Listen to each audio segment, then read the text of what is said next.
Hello friends, हमने पिछले video में चार्जेस का ट्रांसफ़र देखा। तीन तरह से हमने एक मटेरियल को चार्ज किया। Charging by friction, charging by conduction, charging by induction. Transfer of charge होता है।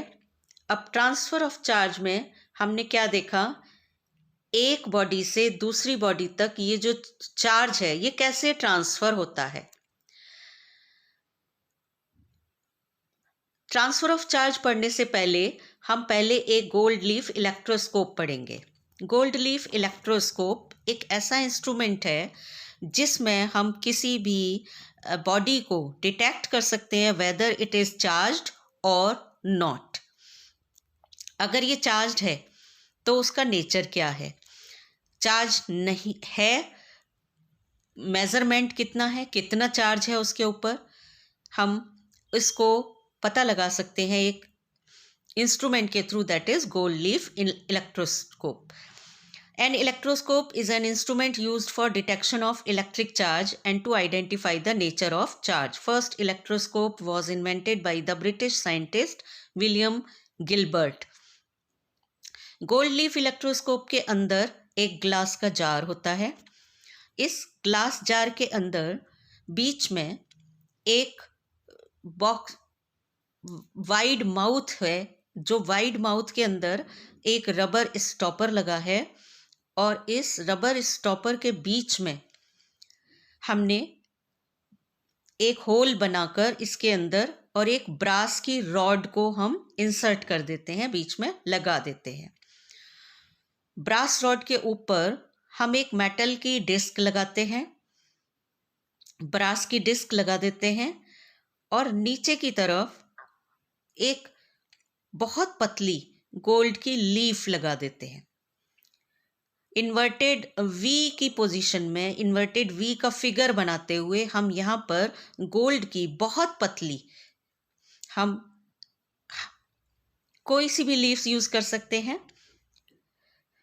क्या काम होता है इसका, ग्लास जार आउटसाइड की एयर के करंट को इस गोल्ड लीफ तक नहीं आने देता, जिसकी वजह से ये प्रोटेक्ट करके रखता है गोल्ड लीफ को, जिससे ये गोल्ड लीफ बाहर के एयर से अफेक्टेड नहीं होती, ना ही ये अर्थ से कनेक्ट होती है। ये बिल्कुल अलग रहता है, ग्लास जार इसको अलग करके रखता है और ये बाहर के एयर करंट से भी बच जाता है। A gold leaf electroscope consists of a brass rod which passes through a rubber stopper in a glass jar. The top end of the brass rod carries a brass disc and the lower end carries two thin gold leaves such that they hang parallel to each other. Some electroscopes have strips, leaves of silver, copper, aluminum or brass instead of gold. हम glass jar का जो work है वो आपको समझ आ गया होगा। Glass jar हमने क्यों लगाया है, ये बाहर के एयर करंट से हमारी गोल्ड लीफ को बचाता है, सेव करके रखता है, प्रोटेक्ट करके रखता है, जिससे उसका इफेक्ट इस हमारी गोल्ड लीफ के ऊपर ना आए। जब हम इलेक्ट्रो लीफ के इस इलेक्ट्रोस्कोप से कोई भी एक्सपेरिमेंट करेंगे तो उसका जो हमारा रिजल्ट आएगा वो बिल्कुल परफेक्ट आएगा। To show the transfer of charge from a charged body to an uncharged body. अब हम एक्टिविटी करेंगे और यहाँ पर हम चार्ज बॉडी से अनचार्ज बॉडी तक चार्ज कैसे फ्लो करता है वो देखेंगे। क्या क्या चीज़ें चाहिए हमें इस एक्सपेरिमेंट के लिए। सबसे पहले एक गोल्ड लीफ इलेक्ट्रोस्कोप, एक ग्लास रॉड, एक सिल्क क्लॉथ, एक इबोनाइट रॉड, एक वुल का पीस। स्टार्ट करें, चलिए। Rub a glass rod against a silk cloth to get a positively charged glass rod. हमें पता है इसके ऊपर पॉजिटिव चार्ज आएगा, तो हमने ग्लास रॉड को सिल्क क्लॉथ से रब किया तो ये पॉजिटिवली चार्ज हो गई।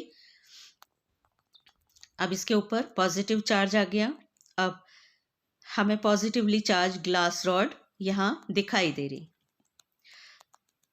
ग्लास रॉड को सिल्क क्लॉथ के साथ रब करने से पॉजिटिव चार्ज इसके ऊपर आ गया।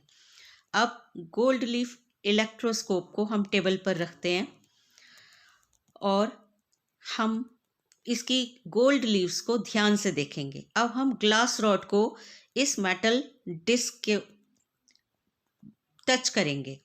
जैसे ही हमने इसको टच किया, हमने क्या क्या देखा? On touching the charge glass rod with the brass disc the gold leaves diverge. जो गोल्ड लीव्स थी वो दोनों एक दूसरे से दूर चली जाती हैं, डाइवर्ज हो जाती हैं। क्यों हुआ ऐसा? क्योंकि जब हमने ग्लास रॉड को डिस्क पर टच किया तो ग्लास रॉड का जो पॉजिटिव चार्ज था वो मेटल की डिस्क पर भी आ गया। मेटल की डिस्क से ब्रास रॉड से होता हुआ ये चार्ज नीचे गोल्ड लीव्स तक पहुंच गया। और जब दोनों ही गोल्ड लीव सेम चार्ज आ गया दोनों के ऊपर, दोनों ही पॉजिटिवली चार्ज हो गई, तो दोनों एक दूसरे से रिपेल हो जाती हैं, एक दूसरे से दूर चली जाती हैं। क्योंकि हमने देखा था एक्टिविटी में कि like charges repel each other. अब क्योंकि ये दोनों ही गोल्ड लीव पॉजिटिवली चार्ज हो गई हैं, इसलिए ये दोनों एक दूसरे से दूर जा रही हैं, रिपेल कर रही हैं। और हम क्या देखते हैं कि जैसे ही हमने ग्लास रॉड से इसको टच किया, दोनों गोल्ड लीव्स एक दूसरे से दूर चली गई। क्या हमने कंक्लूजन निकाला? When the charge glass rod touches the brass disc, the brass disc receives positive charge. This positive charge flows along the brass rod to the gold leaves. You know that the metals are good conductors of electricity. The gold leaves carrying similar charges repel each other and therefore become wide open or diverge. We can see the divergence in the leaves now. Similarly, when an ebonite rod rubbed with wool, it acquires negative charge. हम जानते हैं कि ebonite rod को अगर हम वूल से रब करेंगे तो इसके ऊपर नेगेटिव चार्ज आ जाएगा। जब एक ebonite रॉड नेगेटिवली चार्ज हो गई और अगर अब हम इसको इलेक्ट्रोस्कोप के पास लेकर आएंगे, गोल्ड लीफ इलेक्ट्रोस्कोप के पास, और हम इसको टच करते हैं, अब क्या होगा? मेटल डिस्क नेगेटिवली चार्ज हो जाएगी और मेटल डिस्क के चार्ज होने से जो बीच में हमारा ब्रास का वायर लगा हुआ है, ब्रास की रॉड लगी हुई है, वो नेगेटिवली चार्ज हो जाएगी और सेम नेगेटिव चार्ज दोनों गोल्ड लीव्स के अंदर भी आ जाएगा और दोनों ही गोल्ड लीव्स एक दूसरे से दूर चली जाएंगी। क्या कंक्लूजन निकाला? Electric charge can be transferred from a charge object to an uncharge object through a metal conductor. हमने ये कंक्लूजन निकाला कि हम किसी भी एक चार्ज ऑब्जेक्ट से दूसरे चार्ज ऑब्जेक्ट तक मेटल चार्जेस को फ्लो करा सकते हैं। Now uses of a gold leaf electroscope. Detection of charge. Gold leaf electroscope is used to detect charge on a body. Take a body which is to be tested for the presence of charge. Touch it with the brass cap of gold leaf electroscope. हम किसी भी object को जिसका देखना है कि वो charge है या नहीं है, तो हम उसको जब इलेक्ट्रोस्कोप के ऊपर टच करते हैं तो हमें पता लग जाता है कि वो बॉडी चार्ज्ड है या नहीं है। अगर गोल्ड लीव्स एक दूसरे से दूर जाती हैं, if the body has no charge, it does not produce any effect on the electroscope. If there is a divergence of the leaves, the body has either positive or negative charge. अगर हमारी leaves दोनों, gold leaves दोनों एक दूसरे से diverge होती हैं, एक दूसरे से दूर चली जाती हैं, तब हम कह सकते हैं कि जो ऑब्जेक्ट हमने ऊपर टच किया हुआ है वो चार्ज्ड है। और अगर डाइवर्जेंस नहीं दिखाई देता है हमें गोल्ड लीफ इलेक्ट्रोस्कोप के अंदर, इसका मतलब है कि हम जो ऑब्जेक्ट टच कर रहे हैं दैट इज नॉट चार्ज्ड। ये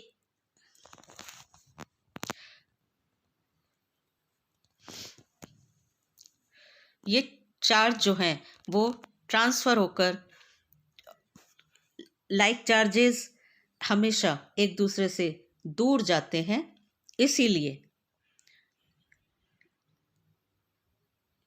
पहला यूज़ हुआ हमारे गोल्ड लीफ इलेक्ट्रोस्कोप का कि हम ये पता लगा सकते हैं कि गोल्ड लीफ इलेक्ट्रोस्कोप के ऊपर टच होने वाली बॉडी चार्ज्ड है, नहीं है। अगर चार्ज्ड है तो गोल्ड लीफ के जो गोल्ड लीव्स हैं वो डाइवर्ज होंगी, और जो गोल्ड लीव्स अगर डाइवर्ज नहीं होती हैं, that means that object is not charged. Electroscope का एक और यूज होता है to identify the nature of charge. हम ये भी पता लगा सकते हैं इलेक्ट्रोस्कोप से कि चार्ज कौन से नेचर का है। इसको समझने के लिए हमें एक ग्लास रॉड को सिल्क क्लॉथ के साथ रब करेंगे। हमें पता है इसके ऊपर पॉजिटिवली चार्ज आ जाएगा। अब हम क्या करेंगे, पॉजिटिवली चार्ज को हम इस मेटल डिस्क पर लगाएंगे, टच करेंगे, और हमें पता है कि ये लीव्स एक दूसरे से डाइवर्ज हो जाएंगी। अब हमें जिस बॉडी को टेस्ट करना है, अगर वो पॉजिटिवली चार्ज है या नेगेटिवली चार्ज है, हम इस ब्रास डिस्क के पास लेकर आएंगे। अगर, ध्यान से समझिए, अगर गोल्ड लीफ का डाइवर्जन बढ़ जाता है तो हम कह सकते हैं जिस बॉडी को हम टेस्ट कर रहे हैं वो same, if the diversion of the leaves further increases, अगर फिर से और बढ़ गया तो इसका मतलब बॉडी इज पॉजिटिवली चार्ज, क्योंकि हमने पहले भी इलेक्ट्रोस्कोप को पॉजिटिवली चार्ज रॉड से चार्ज किया हुआ है। This is because some positive charge on the body flows to the brass disc and the leaves. This increases the positive charge on the disc and the leaves, which further increases the divergence. और अगर इसका उल्टा हो जाता है, if there is decrease in the divergence of leaves, अगर हमने negatively charge body लगाई है तो क्या होगा, ये जो डाइवर्जेंस है ये कम हो जाएगा। तो या अगर हम एक अनचार्ज बॉडी लगा रहे हैं तब भी ये डाइवर्जेंस कम हो जाएगा। तो हम इससे ये पता लगा सकते हैं कि whether the body is positively charged और बॉडी इज नेगेटिवली चार्ज्ड। हम गोल्ड लीफ इलेक्ट्रोस्कोप से ये भी बता सकते हैं कि चार्ज जो हमारे ऑब्जेक्ट के ऊपर है, किसी भी मटेरियल के ऊपर है, वो पॉजिटिव है या नेगेटिव है। Next topic is earthing. Take an electroscope, charge the electroscope by touching the brass disc by the glass rod rubbed with silk cloth. You see that the leaves of the electroscope diverge. हम जानते हैं कि ये diverge हो जाएंगी क्योंकि जब हम ग्लास रॉड को सिल्क क्लॉथ से रब करके लगाते हैं तो ये पॉजिटिवली चार्ज हो जाती है, और पॉजिटिवली चार्ज रॉड को जब हम इलेक्ट्रोस्कोप पर टच करेंगे तो ये गोल्ड लीव्स दोनों पॉजिटिवली चार्ज हो जाएंगी and like charges repel each other. तो हमारी जो गोल्ड लीव्स हैं ये दोनों एक दूसरे से दूर चली जाएंगी, डाइवर्ज हो जाएंगी। क्लियर? जब ग्लास रॉड से हमने टच किया तो हमारी गोल्ड लीव्स दोनों एक दूसरे से डाइवर्ज हो गई। अब हम ट्रांसफर कर दिया ग्लास रॉड ने अपने पॉजिटिव चार्ज को मेटल की डिस्क पर। अब हम क्या करेंगे, अपने हाथ से इस ब्रास की डिस्क को, मेटल डिस्क को टच करेंगे। अब क्या होगा, जैसे ही हम अपने हाथ को टच करेंगे, क्योंकि हमारी बॉडी भी इलेक्ट्रिक चार्ज का बहुत अच्छा कंडक्टर है, जो गोल्ड की लीव्स एक दूसरे से दूर हो गई थी लाइक चार्जेस की वजह से, वो अब एक दूसरे के पास आ जाएंगी। क्यों? क्योंकि उनका जो चार्ज है वो हमारी बॉडी के अंदर आ जाएगा। Touch the end of the brass disc gently with hand. You observe that the leaves of the electroscope come back to their original state. क्यों आ गई? क्योंकि इनका जो चार्ज था वो हमारी बॉडी के अंदर ट्रांसफर हो गया।